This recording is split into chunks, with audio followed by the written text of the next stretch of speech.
remember hearing a really good quote off Inja, and Inja said,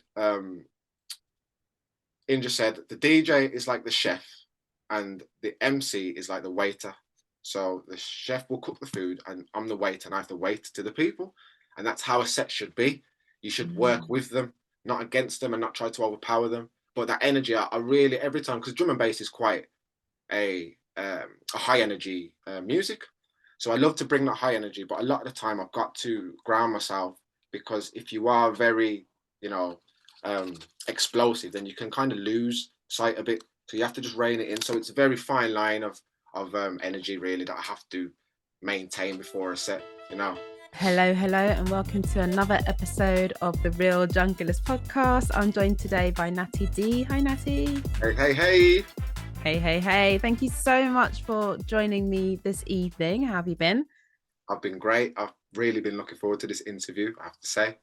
So yeah, can't wait. No, and it was actually really easy for us to arrange as well, because normally there's a lot of back and forth. And when you messaged me to say that you hadn't got my questions because I'd sent it to the wrong email, I was thinking, oh no, he's going to message to cancel. And no, you're actually messaging to. I'm here. I'm here for once. You know what I mean? Yeah. I mean, this year has been a bit of a difficult one in terms of gigs and stuff and getting around. And obviously last year as well, coming out of COVID and whatnot. Sometimes it was hard to get around. It was hard to go certain places. People would book me to go to Wales or to go really far up north or really far down south as Exeter. And, sometimes the gigs wouldn't come through, and, or I'd have to cancel due to not being able to get a driver. So a lot of the time it would stress me out. But, when it comes to interviews and, speaking, you're preaching the words of, music and whatnot, I'm there. So I couldn't miss this for the world, Yeah, I mean, that's the beauty of things like this. You don't have to go anywhere. Exactly. Just do it from home studio, beautiful. Yeah, and that was one of the things I think that's probably one of the things that came out of the pandemic. People are just more open to doing things in this format now. I think that's why we've had such an explosion of podcasts. But in terms of the music industry, I can't remember which interview it was that I was doing, but a conversation around how easy it is now to even just record stuff. You don't have to physically go to a studio anymore. People can just do things online. I'm like, yeah, that's just amazing. It's easy, yeah, 100%. And there's apps for absolutely everything as well. There's apps for everything. Sets, you can tune your guitar off your app. So yeah, man. I mean, I could even record off my little MacBook here if I wanted to, and I didn't have a microphone. So the possibilities are endless, Literally. And if there's not an app, then there's AI. There's always the tech's just evolving at a rapid rate. It's good and in some ways scary, but I think overall, if it's used for good, it's all good. But Natty, tell us a little bit more about your background and how you got started out in music. So I really have to dedicate it to my family. I started off in secondary school listening to like grime and stuff. Them kind of 140 beats. I think Pow by Lethal B was big then. That's a tune. So that's where it all started for me, that underground sound. Dizzy Rascal. My older brother would influence me a lot. So a lot of like Heartless Crew and like Pay As You Go and a lot of Garage, Wiley and stuff. But I have specific memories of jumping on the number 1 bus to my secondary school and having Pow in my Walkman on repeat. So that was my introduction really to underground music. But as for drum and bass, it didn't start till a little later on, till I was about 15 or 16, Okay. Mm-hmm. When you were listening to who is it, Pow? Is it Lethal B? Yeah, Lethal B. How can I? It's literally it's in the lyrics, isn't it? When you were listening to that, did you already have an idea of where that might be going for you? Did you have an idea that you might be going on to be a vocalist or MC? 100%, because there's so many different MCs in that tune that you're going off different styles and you're like, oh, I like this style or I like that style. You could merge every one of their MCs styles into your own style. So yeah, 100%. From when I listened to grime and 140s, I was taken away, and that was it.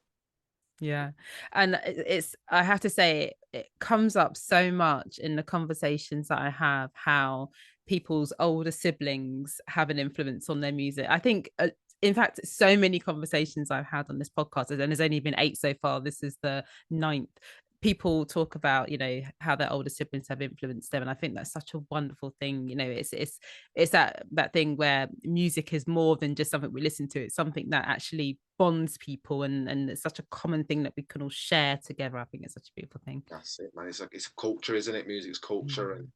and your background and your family, what your family listen to as well. But yeah, with my brother, I mean, you rarely hear that. It's the younger sibling giving the older sibling, you know, inspiration for music. It's very rare. It will happen, but it's always the older one, because you look at your older brother or your older sister as an idol. You idolize them and you want to be like them.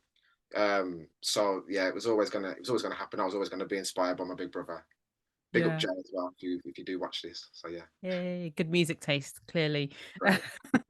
So you said you got into jungle drum and bass more a bit later on, so around 15 years old. How would you describe that first experience of jungle and drum and bass? Was it in a rave? Was it at home? Like, I think it was a bit of both. I've got very vague memories as a child of my dad like recording stuff on the radio, from like Radio One. So a lot of like techno beats and a lot of old school jungle, but it's very vague. I mean, my first experience was at the Custard Factory in Birmingham, and I I went there off the cuff, off a random night. Met a girl and went there, and ended up seeing my brother there. And he was like, "Well, what are you doing here? You shouldn't even be allowed in here. Like, if you're 15, get out." So I'm like, I'm following him all night. I'm like, "What are you doing? What are you doing? What are you doing?" You know, being a pain. And but ever since that night, I was taken. You know, I didn't really have much to drink. I was just there for the music, and I was bouncing, jumping. I think it was a Valve night. I think it was a Valve night. So Dillinger. wow. And there you go. For your first gig, you're always going to be taken away. My mind was blown from then on.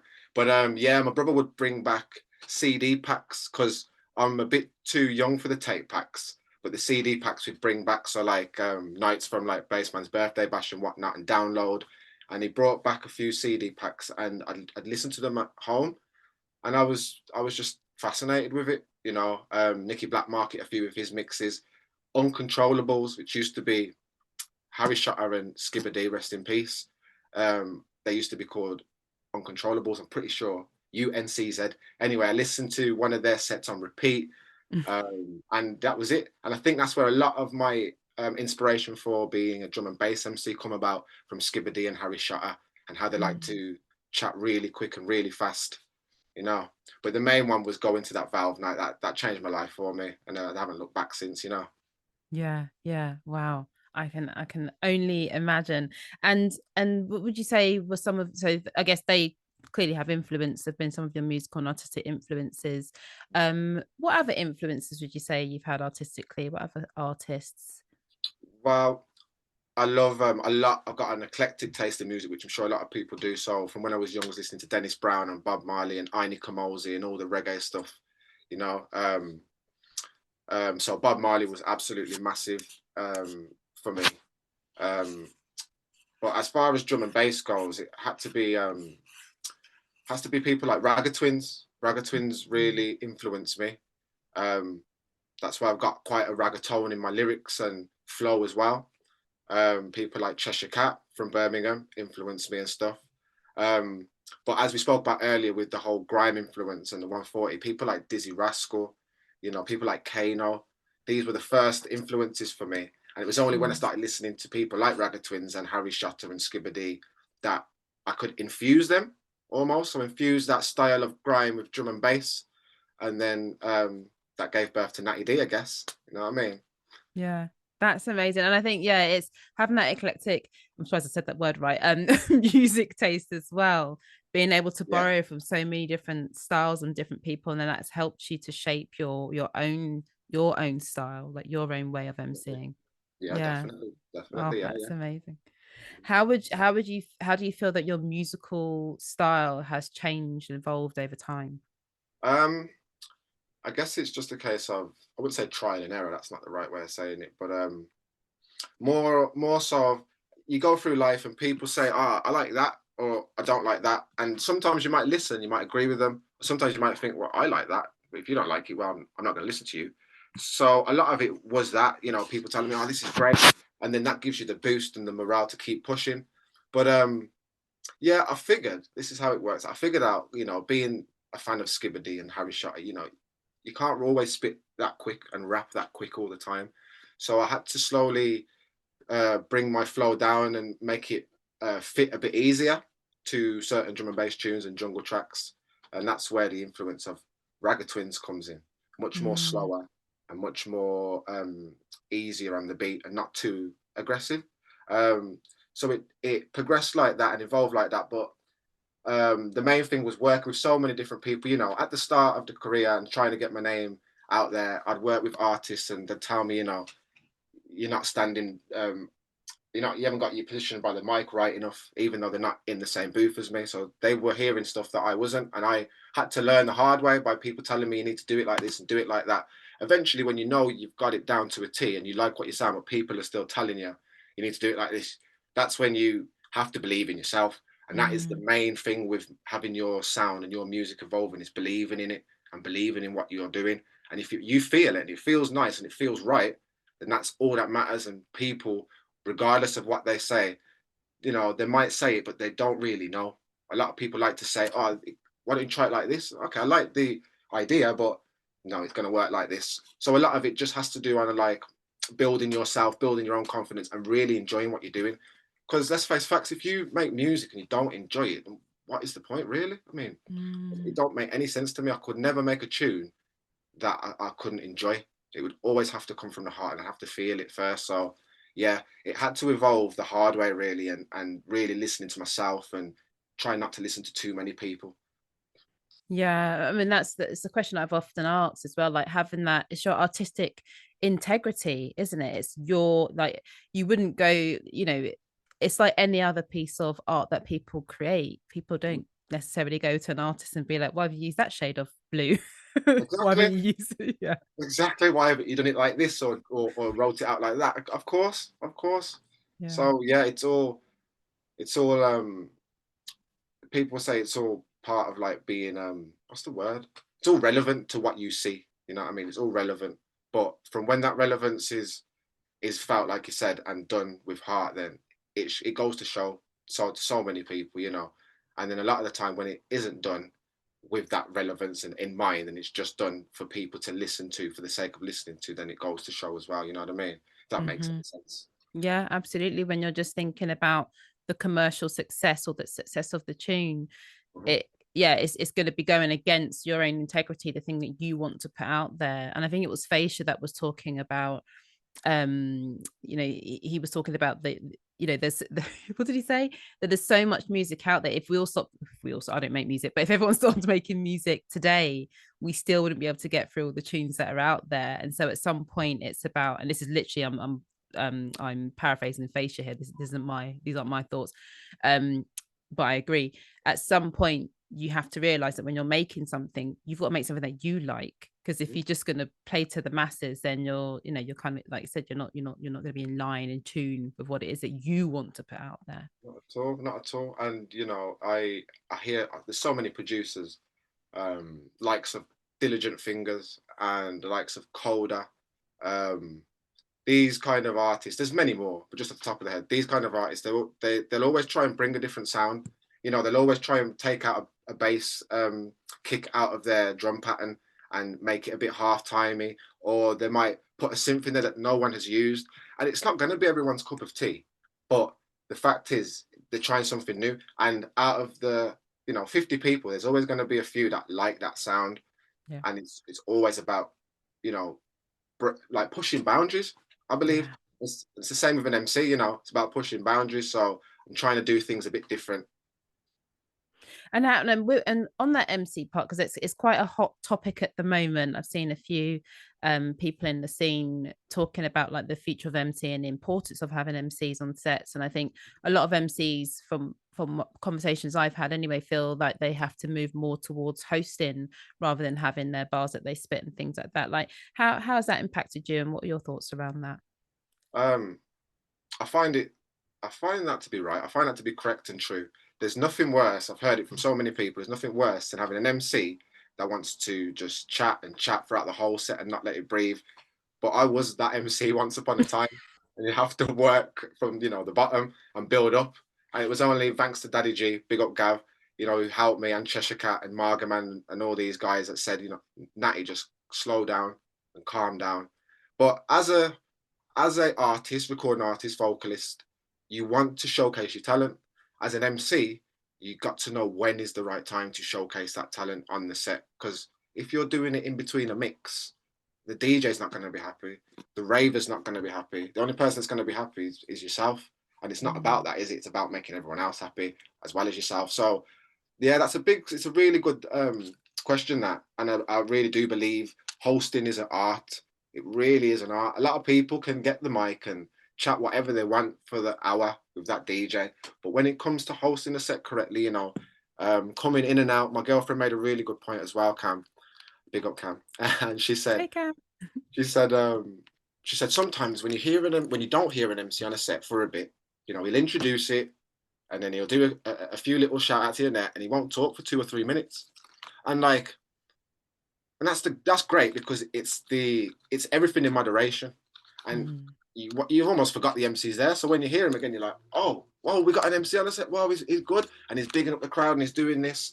And you know, there's a few sets I can really count on my one hand where I've done a set like that, because I'm so eager to showcase my own talent. But then I remember, I'm like, oh, I've got to host, and I've got to make sure the DJ is enjoying it. I've got to make sure the fans are enjoying it, and I've got to make sure I enjoy it. So if he's enjoying it or she's enjoying it behind me, the crowd's enjoying it, I'm enjoying it, then everything's set. So I think it's really important that there's an art to hosting, and there's an art to, you know, shelling out when you really need to, but you've got to have that space ready for it.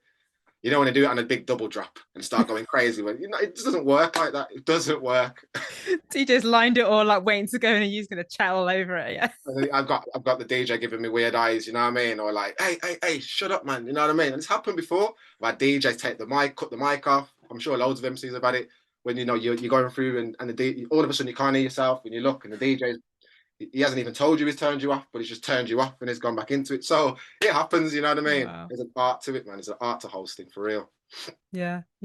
And you know, and I guess it is that, like you said, it's looking out for signals, isn't it? Looking at what the crowd's doing. I think Tans, when I had the interview with Tans, he was talking about performing to the first row or the first 2 rows, and then it gets the energy just, you know, ascends back from there, basically. To really point. Yeah, so really being mindful of the surroundings, because I guess it can be quite easy for an MC, I imagine, to sort of zone out and just like be in their element and forget what's going on around them. 100%. You can just close your eyes and feel the music, and you know, the main thing is having that confidence to be able to interact with the crowd. But I've met Tans before a couple of times, actually, so big up Tans. And that's a really good point. I never thought of that before, because you do focus on the front row or the row behind, because they are with you and they want to party with you. So they give you energy, but then you bounce it back a row. That makes a lot of sense, you know. You start talking to the people on the right and the left and all the way to the back. And as long as you can get them on your side, then you've got a good thing going, you know. Absolutely. So how do you prepare for a performance, and what sort of energy do you like to bring to stage? What yeah. Before performances, I like to do a lot of breathing exercises. This is something I've learned through doing working with the Bob Marley Revival, which is a cover band. We do Bob Marley songs, so I have to sing a lot then. But one thing I've realized that not a lot of people do realize is that your breath work and your breath is what can make or break your set. Sometimes if you're out of puff and you've just gone, you know, ham for 16 bars or something, it doesn't keep you in good stead for the next 16 bars or the next 32 after that. You've got to just pick your time. So I do a lot of breathing work before sets. I try and do a lot of cold water therapy. I don't know if this is something that people do or don't do, but, you know, getting into cold water and cold baths, it calms you down and, neutralizes a lot of stress. If people are stressed sometimes before gigs, jump in a cold shower. It sounds crazy to some people. Some people are like, cold shower? What? You know what I mean? But it can calm me down. So I like to do stuff like that. Of course, I like to sometimes have a little run through and I'll put a mix on and I'll just rap over it or host over it. My main thing, what I like to do is recite my lyrics to myself, because I've got so many lyrics, I'll forget them. So I've got to recite them or think of the tracks that I've done during my set to remember the bars.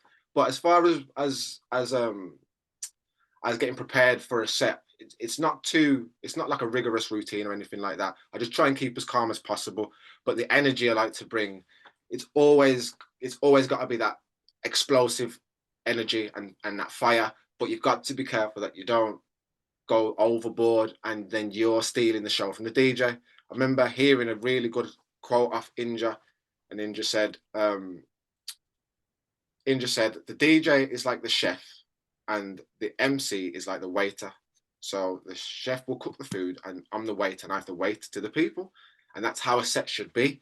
You should work with them, not against them, and not try to overpower them. But that energy, I really, every time, because drum and bass is quite a high energy music. So I love to bring that high energy, but a lot of the time I've got to ground myself, because if you are very, explosive, then you can kind of lose sight a bit. So you have to just rein it in. So it's a very fine line of energy really that I have to maintain before a set, Yeah, wow, you're dropping some golden nuggets of knowledge there. I was saying Yeah. earlier in my stories that this podcast is listened to by many people, but I've noticed that it's quite popular with other artists. Yes. And so I think it's such a wonderful way for knowledge sharing to happen as well. And I think that's a fantastic analogy from Inja there as well. Like, so thinking about the DJ, the chef, MC, the waiter. I think that's fantastic. That's so helpful to think of it that way. Yeah. Sorry, just and one of Temper's quotes was great, because I saw Temper's podcast about social media in the week, and that's where the party's at in the week. I thought that was excellent, you know what I mean? But yeah, it's really good. This is really good for artists as well, because you can get, a different idea of where they're coming from. And yeah, that's what it's about really. Jungle and drum and bass, it's that family thing. So it's good to hear it, It's really a good. community, absolutely is a community. Something else you said there as well, Natty. Oh, it was the breath work. And so my day job, which I don't like to talk about on here too much, but I do a lot of mental health and I do a lot with mind and body stuff. And so yeah, like cold, I know Wim Hof and the cold water therapy, it was quite a popular thing, and it does activate that part of the nervous system that helps people to calm. And you said even doing your breath work for the endurance side of it, but also I guess the breath work helps you to regulate as well. 100%. 100%. Yeah. Yeah. And just, not even just for performances, just for day-to-day life, as you know yourself, when you're working with them kind of situations, or you're working in mental health, you need to focus on things like the breath, or like your music, or like your work, to keep things steady, so you can apply it to everything, you know what I mean? Yeah. And especially now, as a lot of people in the, I think now people are talking more about mental health as well. And I've noticed that conversations are happening a lot within the drum and bass scene. I reposted a post from Kelvin 373, and I reposted a post from DJ Rap as well, both sharing their own stories and experiences with their mental, their mental health. And I think it is, artists, Temper even talked about it as well, but artists and the pressure of just putting things out there creatively can be so anxiety provoking. If you're someone who already struggles with things like anxiety or other mental health issues, it can be something that exacerbates it. So I'm really glad that you mentioned that, because it's nice for people to think about what are the tools that I'm using before my performances to help ground me a little bit. Yeah, exactly. Yeah, you've got to. I mean, it's more important than ever. The past few years has been really hard, and a lot of people in the music industry and the hospitality industry, it's been so difficult, after the pandemic, or during the pandemic, I felt away because I had so many gigs, and they were just gone. But it wasn't just me that went through that. There were so many other people that went through that. People that had suffered with really serious mental health issues. They were like exacerbated throughout the pandemic. Yes. So I feel like it's never been so important to speak about these kind of things. You know what I mean?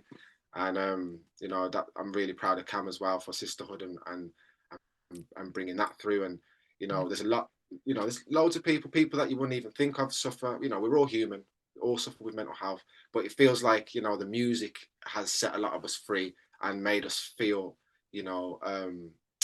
one again almost, or like we can function, and like we can do this. You know what I mean? That's what music has done for all of us. You know what I mean? So. Yeah, man, it's never been more important to address it and to big up the people that have come so far. You know what I mean? So. Yeah. No, it's an important topic. And yeah, like you said, what Cam's put together with Sisterhood Birmingham. I think I saw a note today that they're coming up to their 1 year celebration. So yay. Yeah, Happy one next month. anniversary. Is Yeah, it one next next month? month. Next month. And but that the strength that comes when people, like you said, do come together as a community. And I think that was one of the things that was taken away from all of us. Us, and I say us, I mean ravers and artists, during the pandemic, is that we didn't have any raves, we didn't have anywhere to all be together. It was all this online stuff, and that was really, really tough. I really struggled with that. I was just like, I just want to go raving. I just want to go out and rave. I don't even rave that hard either. But at that point, I was like, oh my gosh, what would I give to just be in a club right now? I think I went to I was meant to play at a they were doing sit down raves at one point. Do you remember? Yeah, I was meant to play at That was the one of them in hardest thing. Birmingham. I don't know. I was meant to play at one of them in Birmingham, and you know, maybe it was a blessing in disguise, but I did get ill and I couldn't play. And yeah, that was that. But then we did play one in Bristol, and I played a back-to-back DJ set with Traffic. And I mean, the set was great, but the vibe was just there was no vibe. There was absolutely no vibe, and it just felt very strange because we're playing music and people aren't even standing up because they had to sit down. And you know, and then after that, you know, when we was allowed to go raving, you know what I mean, or we had the, you know, we could do it. People almost forgot how to do it, but it's not their fault. We haven't done it in how many years? You know what I mean? A couple of years. So it was very strange, and I was thinking, you know, is it ever going to be the same again? And like now in 2023, it's back to normal, definitely. Yeah. So, yeah. It's weird to think that was 3 years ago. It doesn't feel like that long ago, but yeah, it definitely has. It does feel like things are back to normal again in terms of the numbers as well. I remember that those first early days of being allowed back out raving properly. It was just like, where is everyone? No one's here. You know what I mean? There's only a few people I recognize. I don't recognize these. I don't recognize that. So yeah, it was hard, man. But we got through it, didn't we? We got through it. We made it.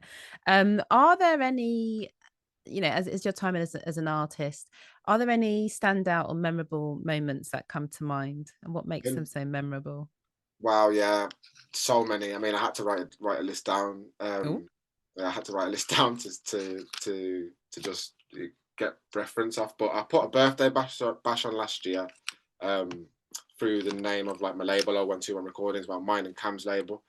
So we put that on, and we had like the likes of Aries, KJR, Daisy, Juice Man, DJ Devise, Marga. I don't know if I said him already, but we had so many people there, and it was pretty much a sellout rave in a Club PST, which is one of the first places I played music in. So that was really special, especially for the first birthday bash. Then we had one this year for my 30th at the Dark Horse Moseley, and that was great. But as far as performances go, and like memorable ones, wow. I mean, I played with DJ Storm in Bristol for Tunnel Vision. So like, big up Clara for that one. That was years ago. That was very special to me. And Storm, she's lovely. You know, Storm's a lovely woman. So that was special. I played at Rupture in London years and years ago. That was for a dub set with my friend Goose Sensei. I got a big up Double O, got a big up Goose for that. So that was special. I played Bolter Festival with Rumble. I'm doing a sound clash with the likes of, you know, Navigator come out and Ira, people like Crossy and, you know, big stars, big Bristol stars. I played Shambhala, Nas. So to pick one is just too hard. But one of my biggest achievements, I think, and one of the ones I'm most proud about has to be my All Stars mic, the D&B All Stars. I went to Victoria Park, I think it is in London. Yeah. And shot a video there. And just because of how many people rated that video, it has to be one of the most memorable times for me. You know, I had people like Dread MC bigging it up. Pretty sure I saw P Money saying he loved all of these. So it was just mad. It was crazy. And the amount of work I got off the back of that was special. So yeah, done Nas Festival, that was really big. And I played for like the likes of Born on Road, done them a couple of times. So yeah, I've had a fair few memorable moments. I couldn't pick one. Nice. I just couldn't pick one, you know. No, I mean, to be fair, they all sound absolutely amazing. I didn't realize that you and Cam had a label as well. Yeah, we started that before Sisterhood. So 0121 Recordings, that's what the label's called. We started that in 2021. So it'll be it'll be 3 years of age next January. And the whole point of starting up the label was, as 012 Recordings, was to boost Birmingham talent and to promote Birmingham talent. Because I feel like, other cities like Manchester, big up the Block to Block crew, like Banner and them lot. I feel like they have a hub and they have a home, working with people like Off the Block. So there's other people coming in. And the same with London. London's got, a tight-knit community in drum and bass, and the same with Bristol. But with Birmingham, I didn't feel there was ever like a tight-knit community there within jungle drum and bass. And if there was, it was everyone in their own little sections, you know what I mean? There was never a place for everybody and anybody in Brum to just come and play a set or release music. So the point was to have anybody and anybody from Brum, no matter what gender, no matter what nationality, to just come and release on the label. So far we've had four official releases, and we'll have our 5th one this year from Dapper. So Sisterhood was born off the back of 0121, and it seems like Sisterhood has got much more momentum now. So it's great. It's really good because we work in partnership with each other. But working on a label is extremely hard, because not only is it the consistency that you have to keep up, but it's also the promo side. It's also the merchandise side. It's also the event side. There's so much to it, and we did do a lot. But when Sisterhood came, it took a bit of a backseat, and Sisterhood was the priority, which wasn't a problem at all. It just meant, we had more concern and more focus directed at Sisterhood. And like, look what's come of it. We've had amazing things come off Sisterhood. So 012 will be back. We're not. It's not over. It's just slow at the minute. So yeah. Yeah. Everything in its own time, and there's only so much that we can do as individuals, even if we've got the support of a partner and things like that. There's only so much we can focus on at any one given time. So we'll look out for that. Dapper, you said, is the next release. Dapper, yeah, it'll be coming out. I can't give a date yet, but next couple of months, watch out for us. Yeah. Keep an eye out for that. How do you go about, because you've talked about quite a few collaborations that you've done, and I know you do lots of different things outside of drum and bass as well, but how do you choose people who you're going to collaborate with? Like, what do you look for in your creative partnerships? Well, usually it stemmed from people just saying, do you want to make a tune? And that process of making that tune would then make me think, do I want to work with this person? So I've worked with people like the likes of Jenks, who's a young drum and bass artist. I've worked with him. He's amazing. He's got a great future ahead of him. So absolutely, I've worked on about two or three tunes.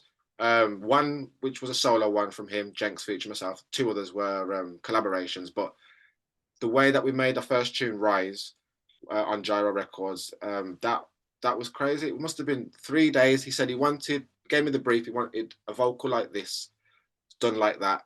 And I done that, sent it off to him. 3 days later, he sent me the tune back. And he's like, it's one of my favorite tunes ever. So certain people you just have a chemistry with. Other people, for example, like last week was quite a busy one for me. I had quite a few vocals to do. And one guy just wasn't really feeling it. So I done 2 takes of this vocal, and he just wasn't happy in the end, you know what I mean? And I think when you work with people like that, it's never really gonna work, because his idea of the tune was different to mine. He wanted me to work around the synths in his tune, whereas in my head, I feel if you want a vocalist to work with you, you should prioritize their vocals over the track, not your track over their vocals. So I find it's always, I've got to work with someone who prioritizes the vocal. I know it sounds ridiculous, but I've so many tunes I've had where my vocal's really quiet, and it's not there, and I'm thinking, well, what was the point in working with me? So I just go on people's attitude. I go on people's ideas. I want an idea like this, like Jenks had, and also because it is my bread and butter these days, I've got to get paid for it. I've got to, unless they want to offer me a royalty split. So it's all good. People saying, do you want to work on a tune? Do you want to work on a tune? I'm like, yeah, of course, 100%. I've got a price list though, and then there's nothing. There's air. They don't want to get back to me, which I understand. But just ask me in the first place. Do I do a royalty split, or do I do a one-off payment?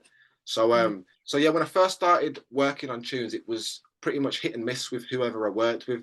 But then slowly, as I started working with people, I realised the people that I was working with had a really good formula, like Posk, like Jenks, like Kajar, who I've knew for years. You know, we'd have a really good formula about it, and we'd go back and forth. It wouldn't be a case of they're having to prioritize their song over the vocal. So yeah, that's it. Sorry about that one. Nice. No, gosh, absolutely not. No, I think it's brilliant. I hadn't realized that you worked with Jenks. I think there's so much that's one of the other things. That's so much music coming out now. I'll probably go and look the tune up and be like, oh, I know this tune after Yeah. all that. But yeah, I'm glad that you mentioned Jenks. I've seen him a few times and I was just like, I can't believe this is a how old, I think he's 16, 17. I think he's 17 now. I think Yeah. when I made the tune with him, he was 15, and I couldn't believe it. You know, I couldn't get my breath. I was thinking, what? But what's really held him in good stead is his humble. You know, I feel like I'm humble in my musical journey. I know so many other humble artists, and it'll take you far. When you get a bit of clarity, or you get a bit of recognition, it can really go to your head. A lot of the time, as you know, a lot of artists, it can go to their head. So I'm really thankful that I've worked with a lot of artists, young artists, and Reedy as well. Reedy's another one. Big up Reedy. He was part of my All Stars My track. Who, you know, they're really, really talented and they're really humble, and it'll take them a really long way. So I can't wait to see what the future brings for these young artists, you know. Yeah, absolutely. Are there any other, because you do some vocal work for a Bob Marley band, did you say? Yeah. So Yeah. I've done that for about 4 or 5 years now. Um, that was quite daunting because singing songs of Bob Marley, it's quite a big thing. Yeah. So, you know, I just about had the look, but I didn't really have the voice at the time.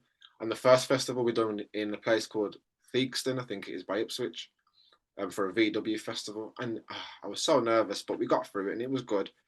But just like anything, you progress and you condition yourself. And now it's like clockwork, you know, it's really simple. I can get on that stage, I can do it, I can feel it.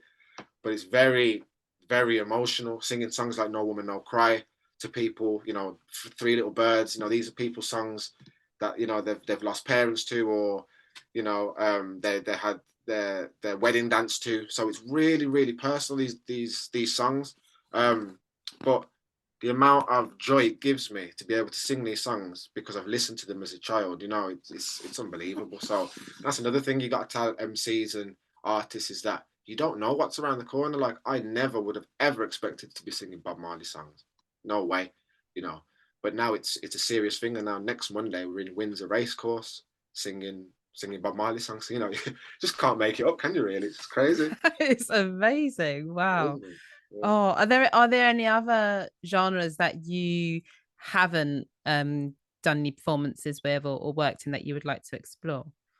Yeah, I mean, there's certain genres you can't really explore as a vocalist. But I mean, you can. Who says you can't? You know, like house and stuff. Um, but I obviously I love rap. I love hip hop. I love rap. And I haven't really done a proper rap tune yet. Not since I was a kid. Not since I was a child. Since I was like 15. So I wanted to do a proper one. And release it on the label. So I want to do more hip hop, more rap, more UK rap. What other genres? I'd like to do stuff like an acoustic jam. I used to play the guitar as a kid as well. So to be able to do an acoustic jam would be excellent, you know. Be able to rap over that and merge other stuff within it. But I think that's as far as it goes. I really would actually love to do something along techno or house, because I don't think it's really been done too tough, you know what I mean? You got people like the Prodigy, you know, and people like Left Field, like Chesh, who does a lot of singing over them kind of break beats and techno and stuff like that. So I'd love to do something like that. Really Yeah. would. I just love to do anything new. So something over house, something over techno, and something a bit acoustic would be great. But I'd really want to do more rap. Really want to do more rap.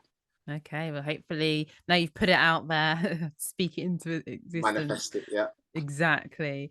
Yeah. When was the last time you played guitar? 20 years ago. Okay. So I've got to do some learning. I've got to get back up to scratch. Yeah, but you know, it's a bit like riding a bike. Once you get it, you won't lose it. It's just, you know, remembering the chord changes and whatnot.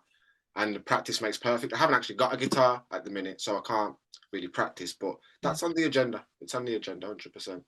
Nice. Well, Christmas is unfortunately not too far away, so never know. Not the C Never know. word. I know, I'm already saying it. It's don't even get me started on where this year has gone. Well, so what goals do you have? Goals, plans as an artist, like where? I mean, I love this question because I think so many people have different ideas of what their goals are in life and what they want to achieve. I mean, I was so happy when I released my first track and it went live, you know, and it went online to like Juno and whatnot. But as an artist now and as I've grown older, I'm currently working on an album, which I'm going to release on my label or want to on recordings. So that's definitely set for the future. I think my main goal is to just enjoy what I create through my musical journey and hopefully inspire a lot of other people on the way. You know, a lot of people might want that fame and they might want them to have their name in lights and stuff. I mean, I wouldn't say no, but my main aspiration is to inspire. You know, I've been inspired throughout my life, so now it's my turn to inspire other people. Doesn't matter if they're younger, doesn't matter if they're older.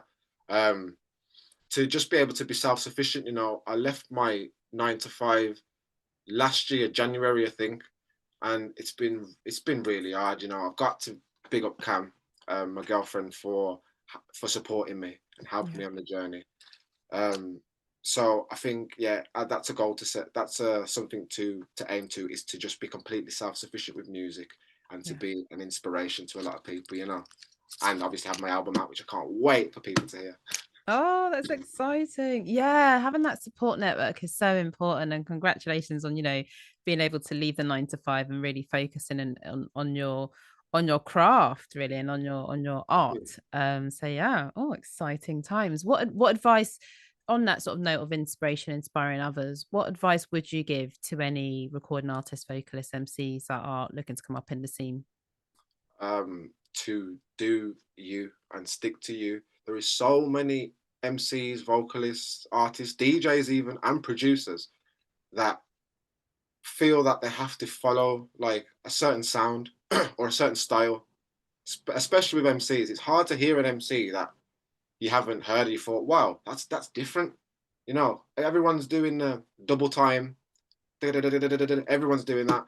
Everyone's saying I say, you say, you know, which isn't bad. It's good. But I mean, if you ever want to be something, you've got to be different in my eyes. You've got to have something appealing. And you've got to really want it. You've got to want it. You've got to bring something different. Oh, bear with me, sorry. I clicked you off there. Bring something different. And make sure you have the right people around you as well. And just stay in your lane. Just stay in your lane. You know, I like to DJ, I like to sing, but for when I was starting out and doing my craft, it was non-stop writing. It was non-stop perfecting the craft, you know, writing bars throughout the night. But my main thing was to try and be different, and eventually it worked out, you know, it worked. So you've got to have something new to offer, man. Got to. Yeah, love that. Brilliant advice. And you mentioned album is in the works and is forthcoming. Do you have any other upcoming projects that you can share with us? We've talked about, you've got the one-to-one recordings, Dapper Tune coming up soon. We're looking out for that. Anything else we can look forward to? Yeah, I mean, I've got tunes with the likes of Jappa coming out. We did make something before with Jappa and Bunners, but I've got a tune with Jappa coming out. I couldn't tell you when, because sometimes a lot of label owners just like to hold these tunes down until the right time and then they'll fling them on you. So I've got something coming with Jappa. I've got a tune coming out with Sudley, who's a really, really, he's a great artist and a great producer. Hopefully that will be coming out in Serial Killers, which will be a new label for me. That'll be massive. Wow. I think there's quite a lot of music, but I can't remember at the minute because there's so much in the pipeline. You know what I mean? Yeah. Something with Engage Audio. Hopefully I'll have some more stuff with Reedy coming out.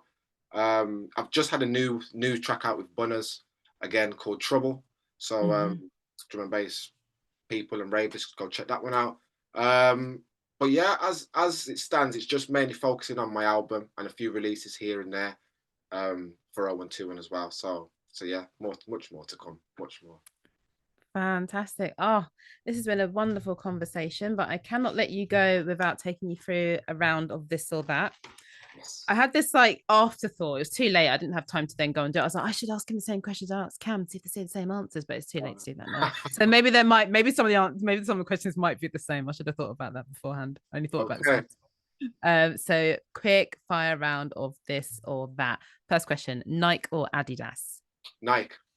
Okay. Would you prefer to teleport or read minds? Teleport, read minds. Whoa.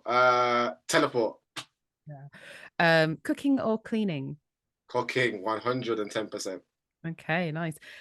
Listen to music through headphones or speakers? Speakers. Do you prefer the original or the remix? Original. Gotta be the original. As a raver, do you prefer festivals or clubs? That's a really tough one. It's got to be festivals. Okay.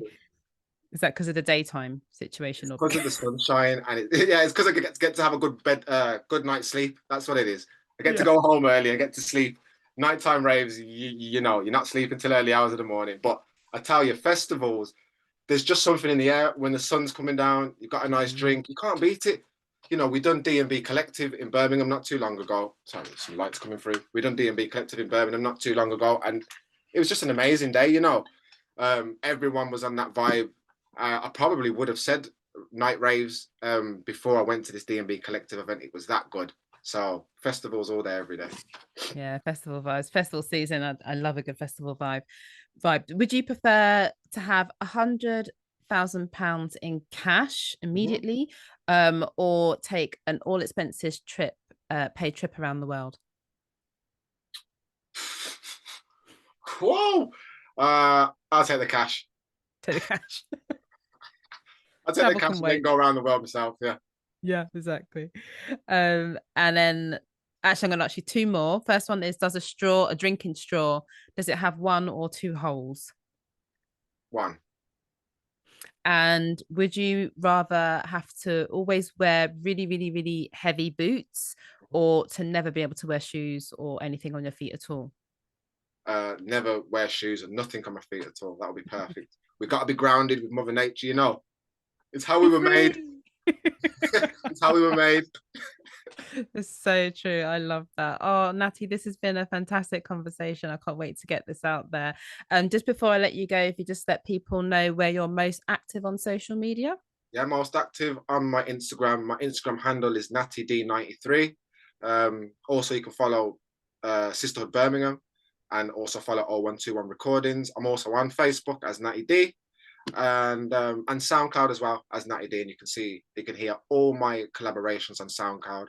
You can hear a few mixes that I've done, and stay tuned for more music on the SoundCloud as well. Yeah.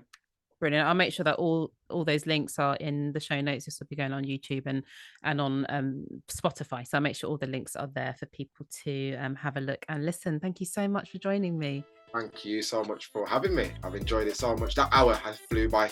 I know. Time flies when you're having fun. Thank you so much. Thanks, Keisha.